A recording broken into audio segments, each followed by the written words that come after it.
थोड़ा पीछे खड़े रहो, नेक्स्ट माइक। ज्योतिबा फुलेंचा ज्योतिबा फुलेंचा ज्योतिबा फुलेंचा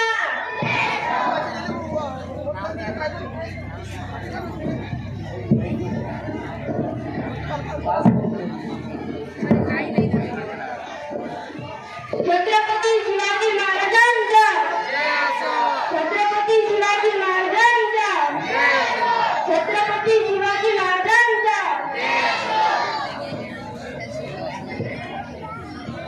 थांबा थांबा मंडळी, थोडं थांबा। संत जगनाडे महाराजांचे अनुयायी समोर येतील। तुम्ही जगनाडे महाराजांचा जय जयकार का करीत आहात? कोणत्या जातीचे बरं? अच्छा, म्हणून तुम्ही त्यांचा जय जयकार करत आहे। बरं, त्यांच्या कार्याविषयी काही सांगाल का? अच्छा, तुम्ही संत तुकाराम महाराजांचा जय जयकार का करीत आहात?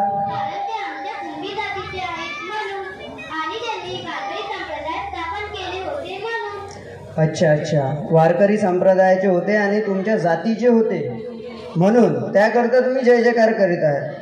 त्यांच्या कार्याविषयी काही सांगाल का? अच्छा, तुम्ही ज्योतिबा फुलेंचा जय जयकार का करीत आहात? अच्छा, ते पण तुमच्या माळी जातीचे आहेत म्हणून? अच्छा, म्हणून तुम्ही जय जयकार करीत आहात। अच्छा, त्यांच्या कार्याविषयी काही सांगाल का?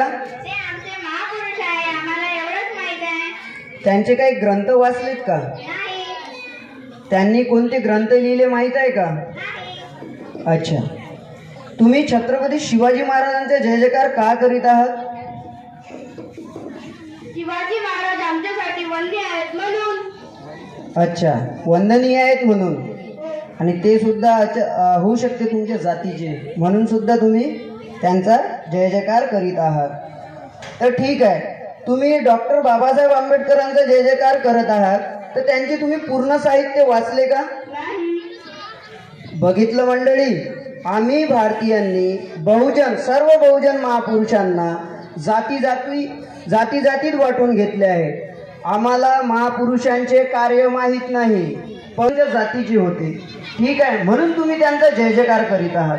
परंतु तुम्हाला माहीत आहे, संत जगनाडे महाराज हे संत तुकाराम महाराजांचे अनुयायी होते, आणि संत तुकाराम महाराज कोणत्या जातीचे तुम्हाला माहीत आहे का?